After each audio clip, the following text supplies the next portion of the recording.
Okay, now in this tutorial we'll continue from our previous tutorial on lighting and an architectural scene using HDRI map.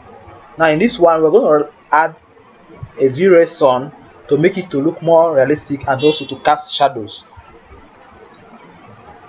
Now the first thing I will do is I will reduce the lighting of this environment. I have to use these higher values because I'm not using V-Ray sun, but in this time around I'm going to add V-Ray sun, so I will reduce this to 1.2, or let's say, yes, let's use 1.5, and then reduce this to 7. Okay, now remember what I told you before. Let me add my override material so that it can render very fast. This sheet will stop coming out. So now the next thing we're going to do, we switch over to the 4 windows. Now go to this sidebar.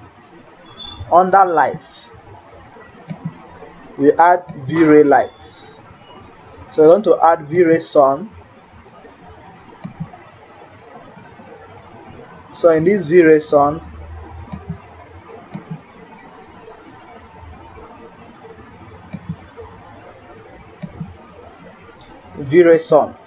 now all I need to do is I will draw the sun depending on where the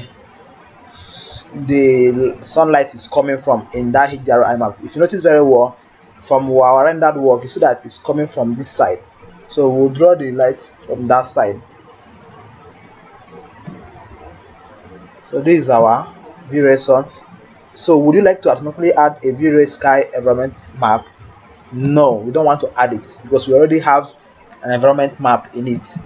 Okay, the next thing I will do is come to this side, drag it up to at an angle,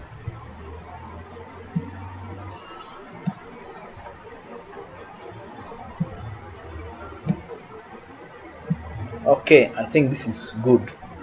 Then the next thing we are going to do is to set the V-Ray sun. Now under the settings, intensity multiplier, reduce it to 0.2. We just want to cast shadow. We don't want the sunlight to affect the lighting of the scene. We just want to achieve getting a shadow in our work. Okay, the next thing is this filter color. I would like to make it a little bit yellowish,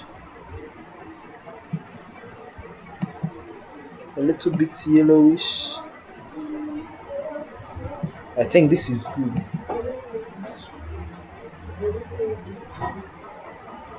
Then this shadow subdivision, you can increase it to 8.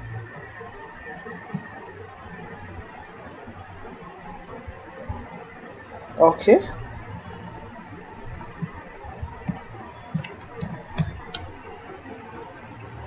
let's leave it at 8.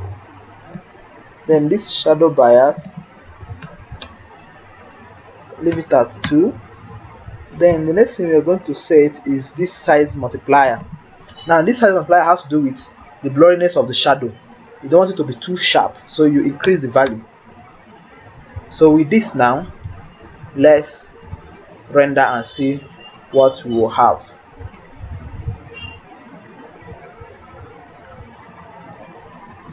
Now if you look at our rendered work, you see that you are seeing shadows, the sunlight is showing. Then you can still increase the intensity of the environment to make it to be brighter, but then don't put too much sun. You can just increase it a little to make a better rendering. So now in the render settings, select our light, increase the intensity multiplier to 0.35. Then go to the material editor, increase the overall multiplier to 1.7, and then increase this one to 8. Okay, now let's render again and find out what we have this time around.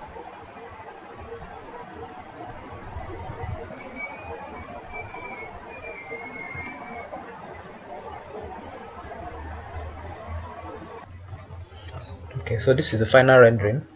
As you can see, it's looking way better now.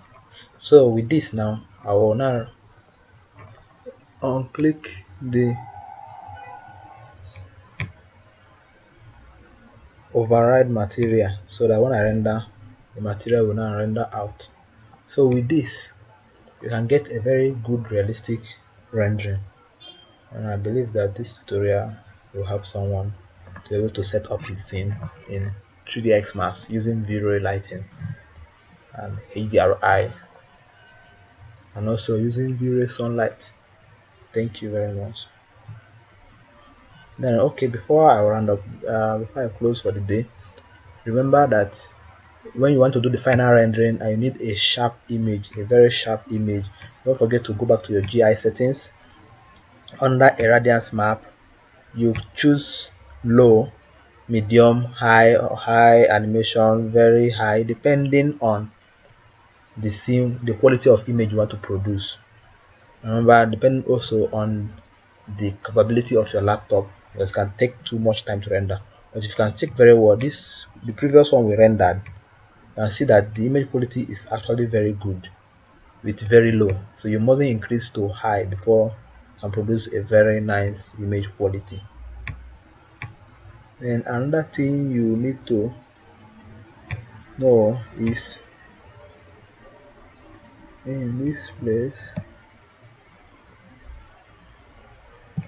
under these global switches,